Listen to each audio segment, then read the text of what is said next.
Alô, galerinha, estamos voltando aí, tá? Página, e tá meio apagada aqui, 291, tá? Página 291. Lá embaixo tá assim, misturas, tá? Gente, se você parar pra ver,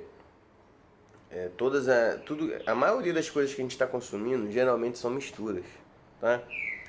Leite, por exemplo, são formadas por mais de um componente. Enfim, café, enfim, várias coisas aí que a gente vai ver agora exemplos, tá? E todas essas misturas são formadas por quê? Por substâncias, tá? Aí tá mostrando até aí nessa página uma palavrinha em negrito assim, substância pura, tá? É formada por um tipo de molécula como o gás oxigênio. Depois, mais para frente, eu não olhei o livro todo ainda, do ano todo, mas se está falando isso, provavelmente daqui mais para frente a gente vai estudar moléculas, tá?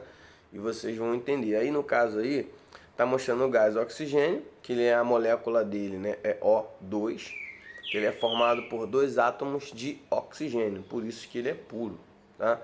O gás carbônico, por exemplo, não é uma substância pura, porque ele é formado por CO2, né? Um átomo de carbono e dois de oxigênio, mas isso aí é matéria para a gente ver depois, tá? Passando aí, tá? Então tá lá na página 292, lá em cima tá assim, misturas, por sua vez são combinações de duas ou mais substâncias, tá? Misturas. Sempre que a gente vê que a gente fala de misturas, eu posso estar combinando duas ou mais, tá? E a gente vai ver agora, tá destacado no livro de vocês aí, tá assim, ó, mistura homogênea. Mistura homogênea, ela é formada, né, como a gente já falou que misturas é formado por duas ou mais substâncias. Só que as misturas homogêneas, por mais que elas são formadas por duas ou mais, a gente só vê uma coisa só, tá? A gente só vê uma coisa só. Vou até dar um exemplo que já está no livro de vocês aí, o café, por exemplo, né? O café a gente pega a água, uma, o pó do café, duas, e tem gente que bota açúcar, né? Tem gente que bebe sem, mas eu boto açúcar, três. Eu estou misturando três coisas, três substâncias, mas eu estou vendo o que? Só uma, eu só estou vendo o café, né? Aquela água preta, é o café, né? Botei água, botei pó de café, botei açúcar, mas eu só estou vendo uma coisa só. Então isso é uma mistura homogênea, né? Se eu for fazer um suco, eu vou botar água, vou botar açúcar, vou botar a fruta, vou misturar tudo, bater em liquidificador, sei lá como é que vocês vão fazer. Você vai estar vendo, depois de pronto, você vai ver uma coisa só. Uma coisa só. Isso é uma mistura homogênea, tá? Uma mistura heterogênea é quando você mistura duas ou mais coisas, só que você está vendo a diferença entre elas. Aí tá dando um exemplo clássico aí, tá? No livro de vocês. Aí, por exemplo, aí, ó, lá em cima, tá? Olha lá, é óleo, leite e mel. Fica um destacado do outro, eles não se misturam. Isso aí que vocês estão vendo aí no copinho, você pode pegar uma colher, pode misturar, misturar, misturar, misturar, que ele vai ficar nesse mesmo jeito aí, tá? Tem também, muita gente faz em casa misturar areia com água, né? Bota areia e água, mistura. No começo vai ficar aquela água meio turbulenta, meio embaçada, mas depois a areia vai se assentar no fundo do copo, né? Porque eles não se misturam. Quando a mãe de vocês aí vai fazer um macarrão, vai fazer um arroz, que geralmente bota um pouquinho de óleo, o óleo fica boiando em cima da água, ele não se mistura com a água, tá? Também não deixa de ser uma mistura aí heterogênea, tá? Então só um macetinho. A mistura homogênea, ela sempre vai ter uma única fase. Você pode ter misturado trocentas coisas, mas se você está vendo uma única fase, ela é homogênea, né? A gente vai chamar ela de monofásica. E a heterogênea, ela não interessa também quantas coisas vocês estão misturando, mas vocês vão ver que ela vai ter mais de uma fase. Às vezes você mistura três coisas, mas você só vai ver duas fases, né? Ou vai ver as três, aí depende do que você está misturando, tá? Mas ela sempre vai ter mais de uma fase. A gente vai chamar de bifásica, trifásica e assim sucessivamente. Beleza? Aí na 296 tá assim, ó, soluções, tá assim, ó, são misturas homogêneas em que seus componentes não são alterados, nem podem ser visualizados, tá? Então você misturou lá, tá? E para falar de solução tem que falar o quê? De solução, solvente, soluto, tá? Por exemplo, a água é o que a gente chama aí de solvente universal. O solvente universal é ele que dissolve, tá? Dissolve, por exemplo, sal, né? Você vai botar na água, o sal ele é sólido, né? Sal, açúcar, tá? Em formato sólido. Quando você bota na água, a água vai fazer o que? Vai dissolver. Então a água é um solvente, tá? Geralmente líquidos são solventes, não todos, tá? E o soluto é a parte sólida que vai ser dissolvido, como o exemplo que eu dei aí do sal, o da açúcar, são partes sólidas que vai ser dissolvido no solvente, tá? E aí tá falando assim, soluções podem ser insaturadas ou saturadas, tá? Por exemplo, vocês já devem ter visto adoçando café, adoçando suco, quando você bota mais açúcar do que deveria, no fundo fica parecendo açúcar, no fundo. Se você pegar para ver adoçar um suco e botar muito açúcar do que você deveria, quando você for uma jarra transparente, quando você olha, né, quando você bota ela assim em cima, assim, você olha por baixo, você vai ver um monte de açúcar, tá? Se você for adoçar café num copo transparente também, você vai ver que no fundo dele vai estar cheio de açúcar. Isso se você botar além do que deveria, tá? Porque todo solvente, ele tem um grau aí que a gente chama de solução, tá? Ele consegue, é a solubilidade que a gente chama também, tá? Ele tem uma capacidade máxima ali de dissolver. Então, se você colocar além, ele vai dissolver só o que ele tem que dissolver, e se você botar além vai sobrar. Por isso que quando a gente bota açúcar demais em alguma coisa que a gente quer adoçar, sobra açúcar ali no fundo, tá bom? Então a solução saturada é a que você botou a mais do que deveria, e a insaturada é quando ela dissolve tudo certinho, do jeito que tem que ser, tá bom? Continuando aí, tá?